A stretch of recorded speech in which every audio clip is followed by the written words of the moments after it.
Pasok, Tony! Binabati ko nga pala lahat na... Na. Relax lang. Baka tamaan mo eh. Okay. Go.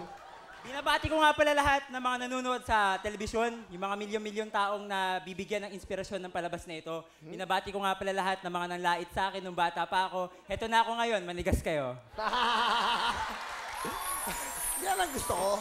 At binabati ko nga pala aking mga kamag-aral sa Besling College of the Philippines. Patuloy pa rin tayong babangon. Yung mga kaklase ko sa performing arts, binabati ko rin.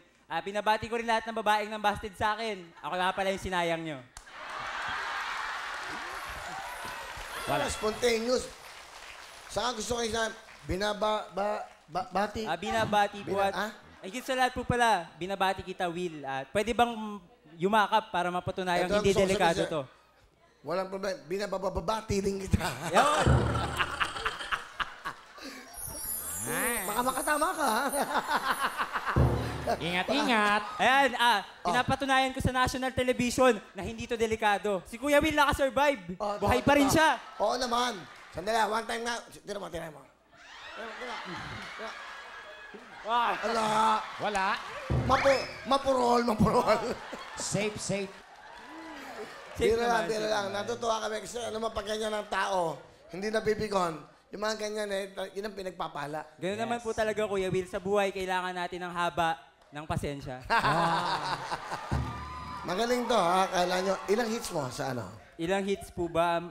Sa tingin ko po mga 1.5 na po yung huli ko. Ganun na. Wow, 1.5. Sa mga YouTube, Facebook, galing.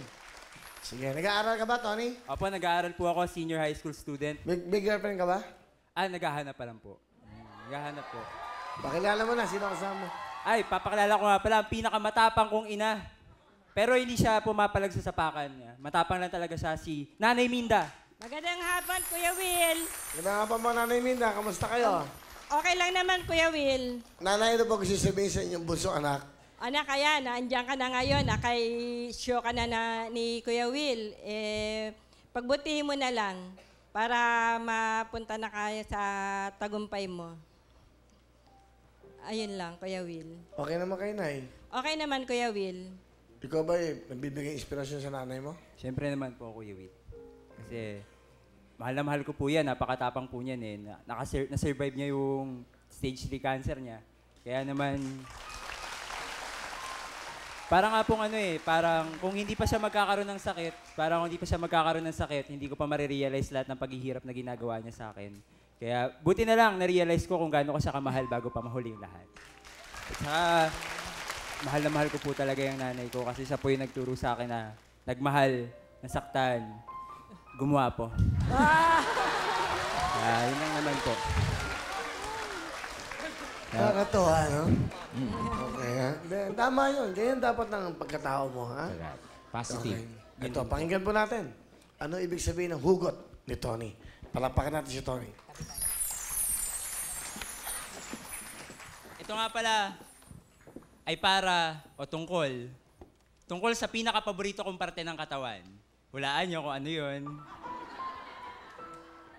Bago mo asarin ang baba kong matalim, hayaan mo muna akong maging liwanag sa dilim. Ipaalala sa'yo na sa mapanlait na lipunan natin, ipinalimot na sa'yo na lahat pala ng bagay na matulis ay laging may punto. Kaya naman bago mo tanggihan ang mga kamay na ito, dinggin mo muna ang sasabihin ko para sa unang babaeng maglalakas loob na humawak sa aking baba. Kailangan mo munang alamin kung bakit ito mahalaga sa akin, kung paano ang baba ay naging simbolo ng pagtingala dahil bawal akong yumuko. Pero sa araw na natutuhan kong wag yumuko, natutuhan ko rin wag sumuko.